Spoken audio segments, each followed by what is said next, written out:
Musim tahun 2021 sampai tahun 2022 menjadi panggung bagi sejumlah pemain muda untuk menunjukkan kemampuannya di lapangan. Pemain muda seperti Vinicius Junior, Rafael Leao, dan Pedri berhasil mencuri perhatian berkat performanya.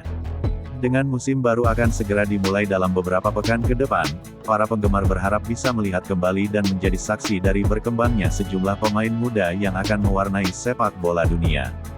Dengan pemikiran seperti itu, menarik menantikan siapa lagi pemain muda yang akan memperlihatkan sinar kebintangannya pada musim tahun 2022 sampai tahun 2023. 5. Malo Gusto. Malo Gusto baru saja melewati musim lalu dengan sangat baik. Ia siap untuk melangkah ke level yang lebih tinggi. Bek muda asal Prancis ini terbilang sebagai pemain yang komplit. Bek sayap kanan ini memiliki kecepatan dan sangat atletis, artinya ia bisa berlari secara efektif seperti halnya Kyle Walker. Selain itu, Malo Gusto juga memiliki kemampuan teknik yang bagus dan merupakan pembawa bola yang berkualitas. Performa terbaiknya terlihat dalam laga besar menghadapi Olympique Marseille pada musim lalu. Lyon menang 3-0, dan sang pemain muda tampil bagus, bahkan memberikan assist untuk Moussa Dembele untuk gol kedua dalam laga tersebut. 4. Michael Olise. Crystal Palace membuat sejumlah rekrutan yang sangat cerdas dan Michael Olise bisa dianggap sebagai yang terbaik. Pemain asal Prancis itu bisa bermain sebagai gelandang kanan, atau pemain sayap kanan. Ia dianggap sebagai pemain terbaik Crystal Palace dalam upaya mereka melangkah hingga semifinal Piala FA. Meski hanya mencetak 4 gol dan 8 assist pada musim lalu, rapornya terbilang bagus. Olise juga bagus, tipe pemain yang membuat para penggemar betah duduk lama di kursi mereka.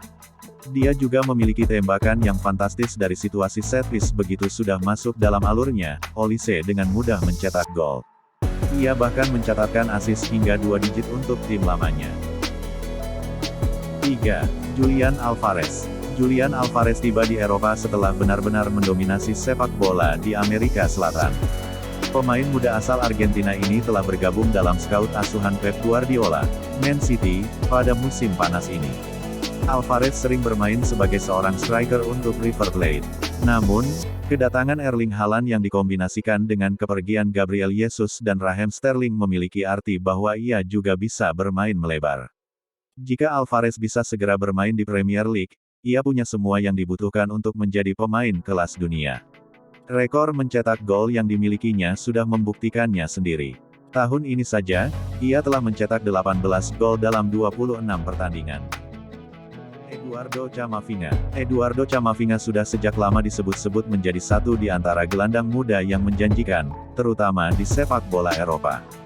Musim lalu, ia menjadi pahlawan Real Madrid di Liga Champions setelah masuk lapangan pada babak kedua dan sukses membantu Los Blancos menjadi juara. Namun, dalam hal membuktikan diri sebagai pesepak bola kelas dunia, pemain asal Prancis ini harus bisa menjadi starter bagi klub yang dibelanya. Ini lebih mudah dikatakan ketimbang harus dilakukan, karena kehadiran Toni Kroos, Casemiro, dan Luka Modric bersama Federico Valverde dan rekrutan baru Aurelien Tchouameni. Ini menjadi momentum yang paling sempurna bagi Camavinga untuk lebih berkembang. Apalagi Luka Modric tidak muda lagi. Ia telah memperlihatkannya bahwa pada leg kedua Liga Champions menghadapi Paris Saint-Germain, PSG, Man City, dan Chelsea. 1. Ansu Fati. Ansu Fati masuk ke sepak bola senior saat masih berusia 16 tahun dan langsung mengumpulkan pundi-pundi gol. Kini ia sudah berusia 19 tahun dan masih terus mencetak gol setiap kali bermain. Namun, masalahnya adalah ia tidak sering mendapatkan kesempatan bermain. Dalam 2 musim terakhir, penyerang muda Barcelona ini diterpa cedera dan harus menjalani rangkaian operasi. Namun, setiap kali orang-orang meragukan kemampuannya untuk bangkit, ia mampu melakukannya dan mencetak gol. Pemain sayap muda, yang mendapatkan warisan nomor 10 Barcelona yang ikonik ini, memiliki bakat luar biasa untuk mencetak gol. Dengan situasi Barcelona ingin memperkuat lini depan mereka, akan ada lebih sedikit tekanan kepada Ansu Fati pada musim depan. Ini akan memungkinkan dia untuk meluangkan waktu dan perhatian untuk menjaga kebugarannya dan mulai menembak dengan kapasitas penuh. Pada musim lalu, ia mencetak gol penting ketika melawan Real Betis, Celta Vigo, dan Valencia, meski tidak bermain di sebagian besar perjalanan musim lalu. Dia juga mencetak gol dalam laga El Clasico setelah baru kembali dari cedera.